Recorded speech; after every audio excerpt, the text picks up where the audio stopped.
Parce que la Révolution américaine est une conquête des Britanniques. Portalis, qui fut à l'origine de la codification du droit français sous Napoléon, disait « La Révolution est une conquête ». Et il n'est pas le seul à avoir dit telle chose. Alors, si on accepte cette définition, oui, on peut dire que une partie de la frange britannique qui vivait dans la colonie américaine a entrepris une conquête, cette fois-ci contre les autorités britanniques, il a gagné sa conquête par les armes. Mais là, on donne un sens nouveau à la conquête et on en fait le synonyme d'une révolution réussie.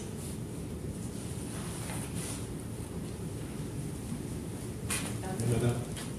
Moi, je trouve ça intéressant parce qu'on n'entend jamais ça, le lien qui est fait entre ce qui s'est passé ici en Amérique et ce qui s'est passé en France pendant ce temps-là. Ça serait le fun de l'avoir parce que pourquoi, par exemple, le roi aurait signé une cession? Pourquoi il aurait fait ça? Dans quelles circonstances il était quand il a fait ça? Si on informait les Québécois de ça, on accepterait un peu mieux tout ce qui s'est passé, les violations des droits fondamentaux qu'il y avait lieu dans ce temps-là. Parce que ce que je comprends, c'est qu'il y avait quand même des écrivains qui écrivaient là-dessus, qui commençaient à écrire là-dessus, comme, je ne me souviens plus ceux que vous avez nommés, là, je pense qu'il y avait Montesquieu, il y avait du monde qui ont écrit, qui commençait à dire, ben voyons, la conquête, c'est de la violence pure, on ne peut pas accepter ça si on veut s'entendre entre les nations. Ça commençait à se développer, il y avait du monde qui écrivait là-dessus. Ce qui se passe, c'était pas trop correct, ce qu'ils ont fait ici, autant avec les Autochtones qu'avec les gens qui essaient de faire un État français ici. Ça serait le fun de savoir qu'est-ce qui se passait en Europe par rapport à ce qui s'est passé ici, qu'on fasse un lien entre les deux. Ça serait plus facile à comprendre, je pense, si on en mettait plus qu'on allait voir ça. C'est ça que je voulais dire.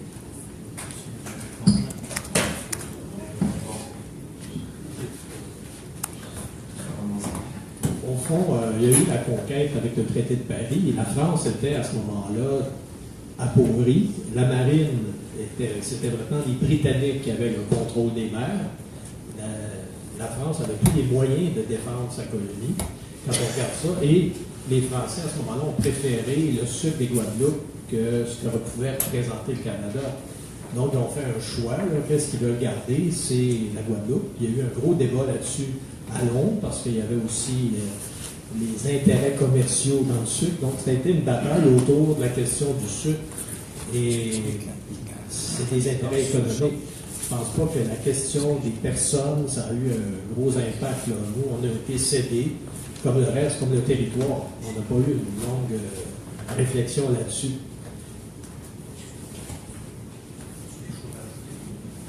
Oui, mais il est certain qu'il ne faut pas oublier que la conquête de 1763, si on la replace à une échelle plus générale, c'est quand même un événement d'importance, mais au fond, l'enjeu véritable se passe en Europe. C'est la fin d'une guerre de 7 ans qui opposait plusieurs royaumes contre plusieurs autres. La France a connu d'autres défaites en Europe. Et le traité de Paris, c'est un règlement global. On s'échangeait des possessions et mutuellement. Et c'était une façon pour Louis XV finalement de mitiger une série d'insuccès militaires et diplomatiques contre d'autres puissances, dont la Grande-Bretagne. Alors finalement, la Nouvelle-France a pesé peu, malheureusement, dans le calcul qui a été fait à l'époque. Mais ce n'était pas la seule considération qui avait à l'esprit des Européens. En fait, c'est un conflit européen généralisé auquel on voulait mettre fin par le traité de Paris. Et la Nouvelle-France n'était qu'une clause parmi d'autres. Oui, j'aimerais revenir sur une question. C'est tantôt, Marc, tu dis que le Canada le Canada anglais commence avec la conquête. Moi, j'ai toujours pensé que la date importante, c'était 1840. C'est-à-dire que pour vraiment construire un Canada anglais, ça a pris il y a eu d'abord une période de 80 ans, c'est-à-dire de 1760 à 1840. Il y a eu une période là où on était pris avec le problème des Français, puis aussi la question amérindienne. Alors, il a fallu faire disparaître le Parlement du Bas-Canada et s'occuper aussi des Amérindiens un peu plus tard, au 19e siècle. Et le Canada s'est construit sur l'élimination, je dirais bien, là, de cette majorité française et aussi de la présence des Métis et des Amérindiens. On pense toujours que le Canada est né dans l'harmonie entre Baldwin et La Fontaine qui s'aimaient. C'est toujours l'image un peu bucolique, là, une belle image de paix et tout ça. On ne dit jamais que le Canada a été créé, refondé par les armes. Et c'est ça peut-être l'aspect le plus important. Pour moi, la période qu'on a étudiée aujourd'hui, qui va de 1760 à 1840, c'est une période de transition où là, on ne sait pas trop qui va avoir la prépondérance. Alors, ma question est la suivante. Est-ce qu'on peut dire que Londres, durant ces 80 années là, qui vont de la conquête à 1840, est-ce qu'en accordant l'acte de Québec en 1774, évidemment pour nous empêcher de passer du côté de la Révolution américaine, et surtout en nous donnant un Parlement en 1791, en fait, je dis à nous, il donnait puis il espérait que les députés soient des anglophones et des Britanniques de Montréal, est-ce que ça a permis au peuple conquis de conserver l'illusion qu'il pouvait continuer comme avant, sans être capable de prendre la mesure de ce qu'est réellement une conquête? Moi, je pense que les Canadiens ont continué à vivre en pensant qu'un jour, le Canada français pouvait continuer à exister. Et ça a pris du temps avant. Il a fallu des affrontements militaires, il a fallu que le Parlement soit détruit pendant 30 ans, là, de 1837 à 67, et qu'il n'y ait plus de Parlement avec une majorité française. Donc que là, on se réveille un peu. Mais je pense que le vrai Canada anglais se construit par les armes après 1840, après l'écrasement des francophones, des Canadiens, comme on les appelait, et après l'écrasement des Métis. Là, vraiment, on peut dire que British North America a gagné. Mais jusqu'en 1840, c'était pas trop clair ce qui arriverait. La conquête militaire avait eu lieu. Et pour vous montrer comment comment la conquête pour les Britanniques, c'est quelque chose qui les habite, pour continuer avec ton idée, quand ils ont mis en marche le gouvernement d'union en 1841, ils ont exactement choisi le 10 février 1841 en rappel au 10 février 1763, pour bien montrer en 1841 que là, la conquête politique suivait la conquête militaire. Donc, pour moi, mais rappeler 1867, c'est simplement une nouvelle constitution. Mais le vrai début du Canada anglais, pour moi, c'est 1840, qui s'appuie sur la conquête militaire. Et ça a pris 80 ans, 80 années avant d'être vraiment effectif.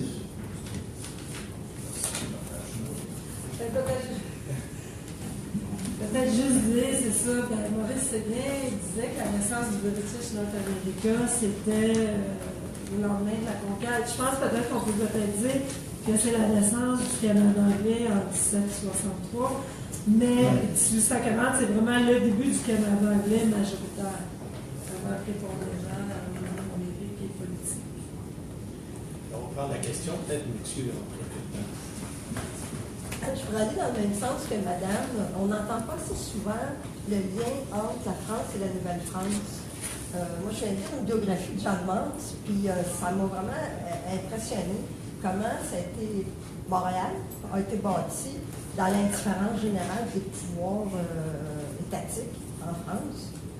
Je suis Québec, je ne sais pas, mais c'est l'impression que j'ai de l'histoire, de notre histoire, c'est que c'est un espèce de hasard, quasiment biologique, qui est arrivé des gens ici, puis qui finalement sont multipliés, puis qui n'avaient pas vraiment un appui dans le Frontenac non plus, qui n'avaient pas vraiment un appui du pouvoir étatique français, puis qu'il s'est développé. Ben, j'aimerais ça avoir votre commentaire là-dessus, mais c'est comme si ça s'était développé un petit peu tout seul. Puis à ce moment-là, la nation, elle s'est créée un peu comme ça aussi, c'est l'impression que j'ai. Fait que ça serait le fun d'entendre ce récit-là. C'est vrai au début pour Montréal qu'il y a toute l'expérience mystique, là, mais ça c'est une partie du 17e siècle, mais très tôt, les institutions royales vont s'affirmer, il va y avoir le Conseil souverain, et en Nouvelle-France, on va avoir exactement les mêmes institutions, les mêmes intendants. Il y a des intendants en France, il y a des intendants ici, donc c'est on a hérité des mêmes institutions qu'il y avait. C'est pas l'indépendance totale. Bien sûr, les citoyens avaient plus de liberté, contrairement à ce qu'on dit souvent, là, en allant dans le bois, faire la course des bois pour la fourrure, il y avait un mode de vie, mais c'est pas vrai que la France se désintéressait. Au contraire, il y a eu l'armée française est venue ici, il y a eu, etc. Donc, on a eu les mêmes institutions. Non, je ne comprends pas trop le sens de la question. À part du facteur démographique qui est extrêmement important, pour donner qu'il y ait suffisamment de population. C'est un facteur très important, mais moi, je ne dirais pas que la France n'a pas rempli ses responsabilités minimalement. Et il faut se rappeler qu'une des raisons pour lesquelles tout à l'heure je disais que je pense qu'on ne peut pas parler de nation québécoise pour la période de la Nouvelle-France, c'est notamment parce qu'il n'y a jamais eu de manifestation de cette population-là pour vouloir rompre les liens avec l'État français, et c'est pour une sacrée bonne raison. L'État français était le seul protecteur possible de cette population-là. C'était un protecteur faible, mais c'était le seul protecteur possible qu'avait cette population-là. Et il faut dire aussi en passant que ça a facilité nos liens avec les Amérindiens. Si la France avait été plus puissante, elle aurait été dangereuse pour les Amérindiens, mais le fait qu'elle n'était pas assez puissante a fait qu'elle n'a pas pu défendre l'alliance avec les Amérindiens. Et les Amérindiens eux-mêmes, aussi efficacement qu'il aurait fallu. C'est une contradiction, ça, qui est dans la réalité. C'est pour ça que les Français ont eu, je dirais, avec les Amérindiens, des relations beaucoup plus heureuses que toutes les autres nations européennes. Mais en même temps, c'est la faiblesse de la France. Elle n'est pas menaçante pour les Amérindiens, elle ne va pas leur bouffer plus de territoire qu'il ne faut, mais en contrepartie, elle n'a pas ici une population installée qui peut permettre une résistance efficace aux autres colonisateurs, et en particulier au colonisateur rival ici, qui est l'anglais. Bon, d'autres questions? Pierre Biaki. Moi, je vais vous soumettre une réflexion philosophique entre, disons, l'état des humains et des autres êtres vivants. Disons que vous possédez, on va dire, l'île d'Anticosti, et moi, j'ai assez d'argent pour l'acheter, et je l'achète. J'achète les oiseaux, les poissons, et tout ce qu'il y a dessus, là, les insectes, etc. Est-ce que j'ai le droit d'acheter les humains qui sont là? C'est ma question fondamentale. C'est-à-dire qu'elle suppose qu'en réalité, les humains qui vivent sur le territoire qui a été conquis, acheté, peu importe, devraient jouir d'un droit beaucoup supérieur à celui des autres êtres vivants. Ça dépend en référence à quel système vous parlez. Dans le servage russe, par exemple, vous achetez la population avec la terre. Ah oui? Oui, la population était de l'ordre d'un bien. Alors, c'est ça, le servage russe. C'est une différence, par exemple, si vous voulez faire... On ne peut pas faire cette comparaison. La conquête, ici, ça ne se fait pas. En réalité, la situation de facto n'est pas la même que la situation juridique. La situation juridique, l'Angleterre dit, vous avez 18 mois pour déguerpir si vous voulez, et si vous voulez vendre vos biens, trouvez-vous un sujet britannique, on le permet dans ces conditions-là. C'est ça qui est dans le traité de Paris pour la population. Ils ne sont pas traités comme des serfs, des serfs dans le système russe. Là. Mais en même temps, en pratique, ils ne sont pas si loin de ça. La population n'était pas si éloignée d'une situation semblable au servage, mais ce n'était pas le servage. Allez, là.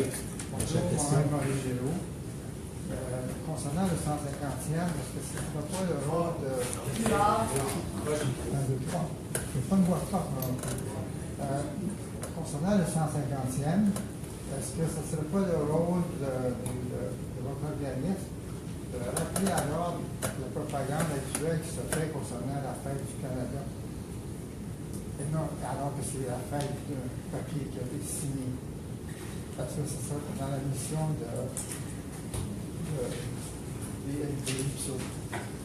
Je pense que ce livre, c'est ce qu'on fait un peu, mais ça dépend aussi des médias et comment ils répondent. Hein? parle publiquement. C'est pas en envoyant. On peut envoyer des textes, mais ça passe pas toujours. D'accord. Maintenant, juste une précision. Selon vous, c'est pas clair. Quand est-ce que le mot Canada a été utilisé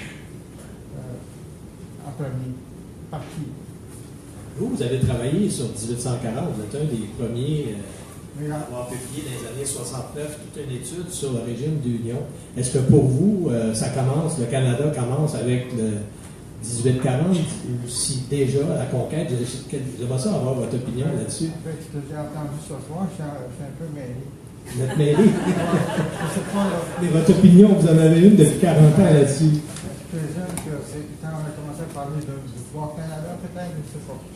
C'est peut-être avant, parce que c'est l'acte constitutionnel de 91, est-ce que c'est l'acte d'union? C'est pas clair. Peut-être, madame en a parlé quand même. C'est sûr que, tantôt on parlait de la France, de la Nouvelle-France, c'est sûr que avant la conquête, il y en a plusieurs là, qui sont nés ici dans la colonie. Ils ne s'identifient plus à la France. Là. Et ils se nomment Canadiens. Et pour eux, sont différents. On voit, ils se distinguent des Français là, de France. Parce que c'est sûr, au début, en 1608, 1642, ils étaient tous nés en France. Mais là, en 1760, la plupart sont nés ici. Et ils se nomment Canadiens. Parce que dans les livres d'histoire, il y a une distinction. Là. Ils ne se considèrent plus comme des Français de France. Là. Il y avait sur l'Union, en tout cas comme vous, là, sur YouTube, pour le traité de Paris 1763, puis quelqu'un, je ne me rappelle plus du fin d'année, ça m'a vraiment précisé que le mot canadien était là, dans le traité de Paris. Les gens étaient déjà nommés canadiens. Comme ça, qui était déjà, c'était pas des Français, c'était des Canadiens. Déjà en Nouvelle-France, quand on parle de la Nouvelle-France, on parle de 3 régions particulières. L'Acadie, dans la vallée du Saint-Laurent, le Canada, puis il y avait Louisiane. Donc le mot Canada existait au 18e, au 17e siècle. C'est pas une invention de. Le Canada, il partait de Québec jusqu'à la Louisiane. C'est pas le Canada de Québec à la Colombie-Britannique. Ah non, c'était pas découvert. C'était la vallée du Saint-Laurent. Le Canada, donc, qui était cédé, c'était cette partie-là. Et on l'a appelé Province of Quebec immédiatement. On a précisé, il y avait une partie qui allait aux Amérindiens. Donc, le mot Province of Quebec est arrivé après 1760, après le traité de Paris. Mais le mot Canada existait bien avant. C'est quoi de ce qui n'est pas clair? Je voudrais rappeler que le traité de Paris a été exposé au Musée de Québec en 2014. J'ai fait 2 visites. C'était quasi religieux. La lumière était tamisée. On avançait par petits groupes. Et c'était le vrai papier, la vraie encre. En français, il y avait mais il y avait plusieurs versions. Vous vous souviendrez que le roi d'Angleterre parlait mal anglais. C'était une nouvelle dynastie. Et qu'il a demandé que ça soit traduit en latin pour lui, pour y comprendre quelque chose. Hein? Alors, je dis qu'il y avait là quelques jeunes étudiants français qui avaient vu l'annonce du musée dans la rue et qui étaient avec nous et qui disaient « Comment ça? Vous n'avez pas fait une guerre d'indépendance contre nous, comme les Américains? Mais qu'est-ce que c'est que ça? Pourquoi on ne nous parle jamais de ça à l'école? » Alors, c'était assez émouvant pour nous de les voir tout troublés. Là. Ce n'est pas ce que je voulais signaler ici. Je voulais dire que j'aimerais revenir à l'expression des 2 peuples fondateurs qui ont un autre écho et dont on sait que l'État fédéral a d'abord fait un large usage, et après quoi il l'a interdite dans ses textes au point de détruire des documents officiels déjà imprimés parce qu'ils utilisaient cette expression. Et oui, il n'y a pas que l'État qui compte dans la mémoire et dans l'institution d'une identité.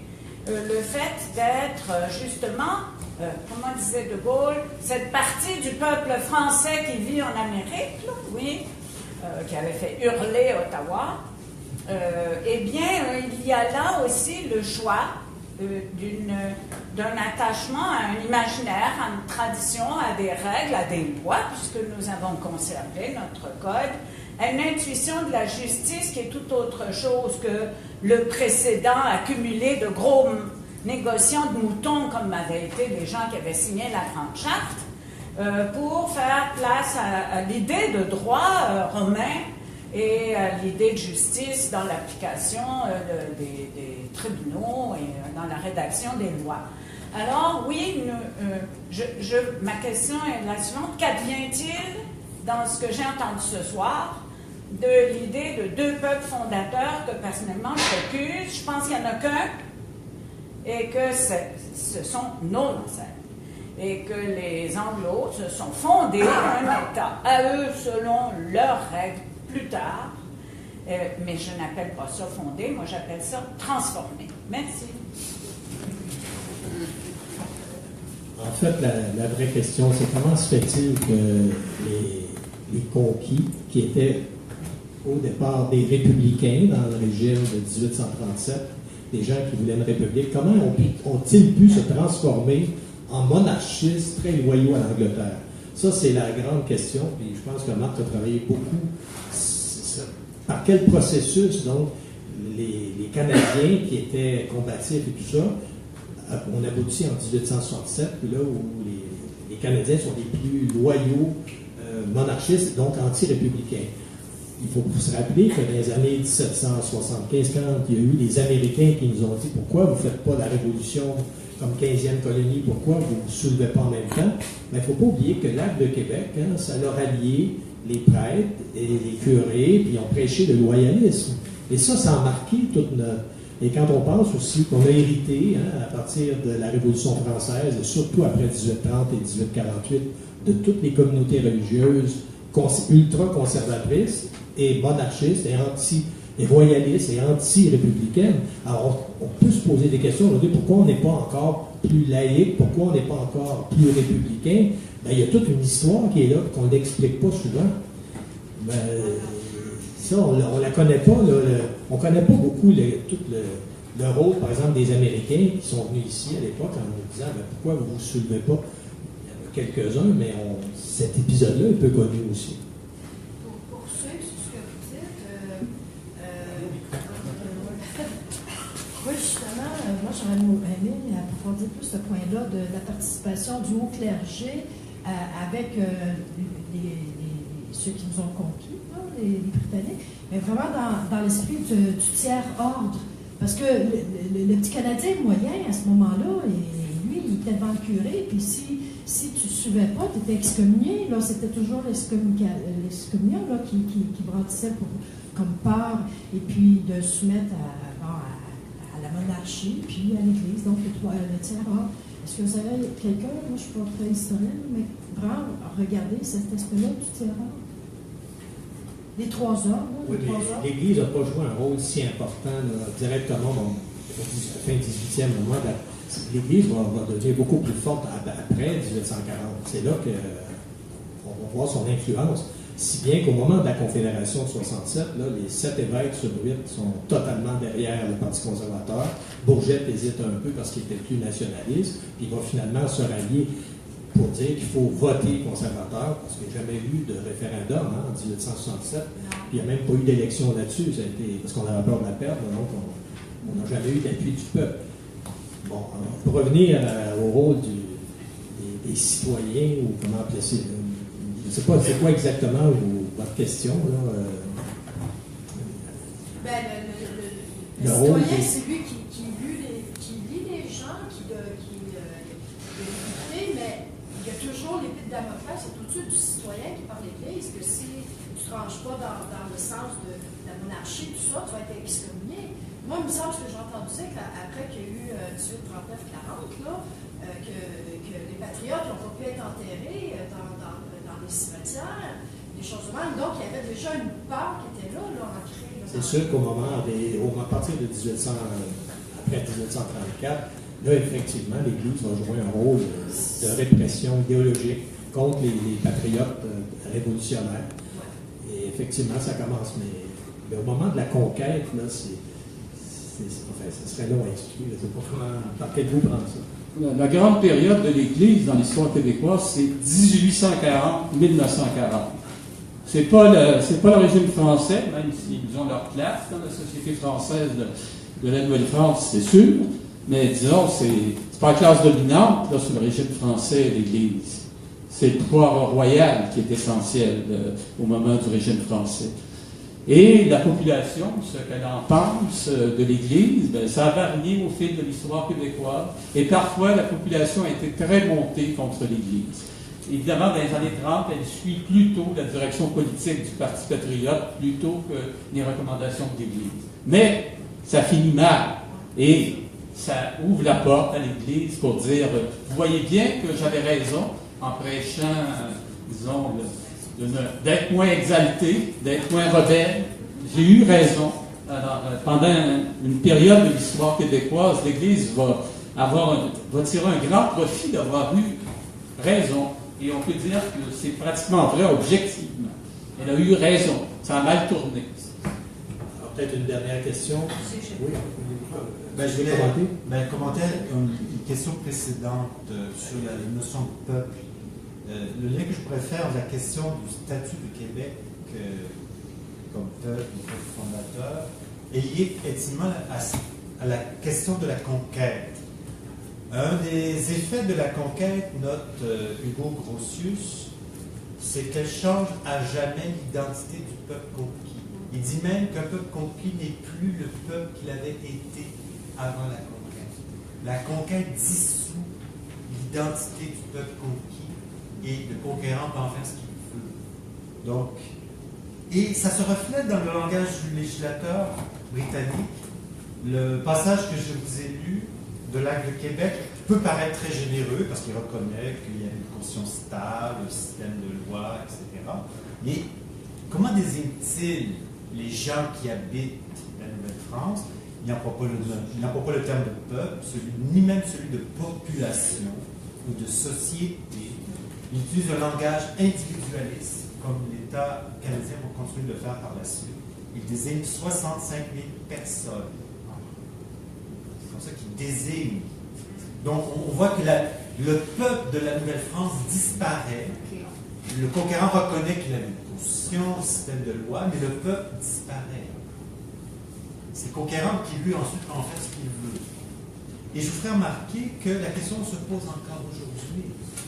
On a une loi 99 que beaucoup de gens ont oublié qu'a adopté le gouvernement du Parti québécois au début des années 2000 sur les droits et prérogatives du peuple et de l'État québécois. Donc une loi de l'Assemblée nationale qui dit qu'il y a ici un peuple lié déterminer son régime politique. Cette loi est contestée devant les tribunaux. Il y a une des questions qui se pose, est-ce que l'Assemblée nationale peut déclarer qu'il y a un peuple ici? Même cette question-là, encore en 2017, fait l'objet de débats juridiques. Mais il y a une pétition signée présentement. Mais ce que je veux vous dire, c'est que comme la question de l'identité des conquis comme peuple a toujours été mise en suspens par le législateur britannique et ensuite par le législateur canadien. Elle n'est toujours pas réglée et les législateurs et britanniques et canadiens se sont toujours gardés, se sont généralement gardés de reconnaître qu'il y a ici un peuple, ou encore moins un peuple fondateur. Et ce qui est assez étonnant, c'est qu'on parle toujours de la conquête britannique, mais on n'a jamais mis ça de notre côté, c'est notre défaite. Et quand on dit conquête, on pourrait dire la défaite. On ne parle pas de la défaite. Dans nos titres de chapitre de manuel, c'est jamais la défaite. Et défaite, ça veut dire qu'on a été défait. C'est-à-dire que le peuple, la nation est émancipé, le Canada français est désarticulé par la conquête. Alors pourquoi toujours garder le mot la conquête comme si c'était de point de vue britannique? C'est une conquête du point de vue britannique, mais c'est une défaite de notre point de vue. Est-ce que vous avez vu souvent le mot défait dans nos manuels? Jamais. Alors que c'est ça que ça fait une conquête, ça défait, ça déstructure un premier Canada, et sur les résidus d'un premier Canada, on va construire un deuxième Canada, celui-là, c'est le Canada anglais. Alors peut-être prendre cette dernière question, puis vu qu'il est près de 9 heures, on voudrait mettre fin à notre rencontre. Monsieur le Président, mon cher monsieur, je voudrais juste dire que je partage votre opinion que le rôle de l'Église est devenu beaucoup plus puissant, surtout après les Patriotes 1840, où les Anglais leur ont donné l'autorité d'exécuter et de garder le contrôle. Et je partage votre... Par contre, quand vous parlez seulement du Québec, le rôle est devenu encore plus puissant après ce moment-là, à l'extérieur du Québec et avec les francophones hors Québec.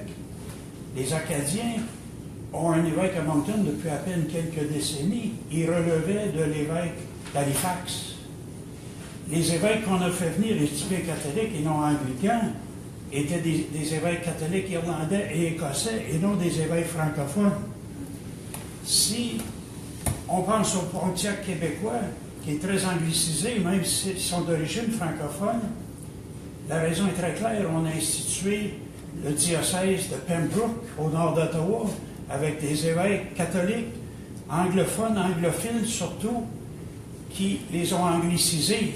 Le côté Pontiac, encore aujourd'hui, dépend de l'évêque de Pembroke en Ontario. À Batoche, c'est les missionnaires Oblats qui ont vendu pas les patriotes, mais les métis plutôt. Et la sale job, on entend parler du règlement 17 en Ontario qui rendait le français illégal. Oui, c'est un ministre conservateur à Toronto, avec les orangistes, qui ont créé le règlement 17, mais c'est les évêques catholiques anglais qui ont fait la job de bras pour les orangistes. Parce que pour eux, c'était plus important d'avoir des écoles catholiques ou séparées, comme on dit en Ontario, que d'avoir. C'était plus important d'aller au ciel, finalement, que de garder notre langue et notre culture pour les évêques anglais de l'Ontario. Donc, le rôle de l'Église a été plus puissant après 1840, mais surtout à l'extérieur du Québec, quant à moi. L'Église est un organisme politique aussi. Elle est très réaliste comme organisation. Elle est obligée, je dirais, de voir le terrain et d'agir en fonction du terrain qui est devant elle. Il ne faut pas idéaliser l'Église, là. C'est pas On peut être croyant, mais ne pas penser que l'Église est une institution divine. C'est une institution humaine avec les situations humaines que peut rencontrer une institution humaine. Juste dire, je pense que c'est clair, le clergé, dès 1774, avec le Pacte de Québec, va devenir loyal envers les Britanniques. Parce qu'on le voit avec Craig va tenter de mettre sous tutelle le clergé, et c'est leur grande crainte de perdre leur indépendance, de ne plus pouvoir nommer les curés dans les paroisses, tout ça. C'est ça que les gouvernements, les différents gouvernements souhaitent. Et donc, pour garder ça, le clergé va faire des conciliations avec les gouvernements et le conseil législatif et exécutif pour ne pas perdre ça. Mais le peuple, c'est vraiment après 1840 que là, ils vont se soumettre, qu'ils vont écouter le clergé, les curés, parce que jusqu'en 1840, ils ne vont pas nécessairement à la messe tous les dimanches, ils sont plus occupés dans leur champ, ils ne sont pas aussi fidèles qu'après 1840. Il y a toute une série d'ouvrages de l'historien Serge Gagnon. Il a fait au moins 3 livres à l'époque où il n'y avait pas beaucoup de curés, etc., sur toute la période de la conquête jusqu'à 1840. Je vous incite à lire ça. D'ailleurs, il va y avoir bientôt une émission à Nouveau Regard sur notre, justement, où j'ai interviewé Serge Gagnon, qui est aujourd'hui à la retraite, mais il a vraiment étudié à fond d'abord comment les curés dépensent leur argent, parce qu'ils ne font pas le vœu de pauvreté. Il y a tout un livre sur les sacrements, dont la confession. Et en fait, toutes ces dimensions de l'Église, c'est très, très étudié par cet historien-là dans une perspective d'histoire sociale. C'est assez fascinant. Donc, c'est pas du tout la même chose qu'après 1840. Ça, c'est très établi. Alors, je ne sais pas si on va mettre fin à cette première période, parce qu'on va reprendre tout ça en basse avec l'Union et la Confédération. J'espère que vous avez tiré profit de cette rencontre et à une prochaine. La discussion. Je profite de l'occasion pour annoncer pour l'Action nationale. C'est le centenaire de cette revue-là et on va lancer un numéro du centenaire ici même le 23 février, un 5 à 7 et tout le monde est bienvenu. Là, il va y avoir des albums spéciaux de la revue, des œuvres d'art aussi préparées qui seront... Est-ce que c'est le numéro sur l'autre 150e ou... Non, ça sera plus tard. C'est du centenaire. C'est le centenaire de la revue. Oui, c'est ça. Donc, je voulais juste profiter de l'occasion. Okay. Merci.